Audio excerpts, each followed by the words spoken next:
Between 2011 and 2020, flooding damaged the Missouri River Boat Club in Sioux City in 3 of those years, and each time supporters cleaned up and rebuilt the club. That is, until 2020.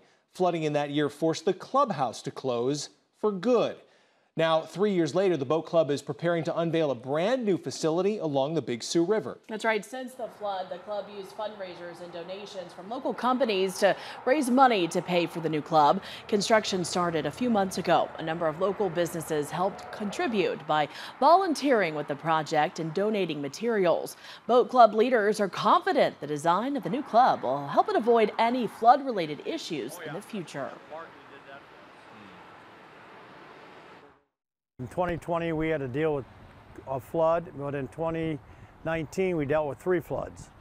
And you just get tired of scooping mud out of the clubhouse. Now we don't have to worry about it because we're way above, we're above the 500-year plain or 1,000-year, whatever it is. We don't have to worry about that anymore.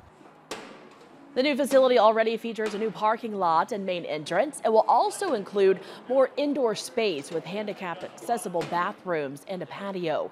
It will add 2 new bars. One will be inside the clubhouse. It will be called the Bent Prop, and the other will be outside on the patio. There are 3 annual membership types you can buy, but the new boat club will also be an area anyone can enjoy.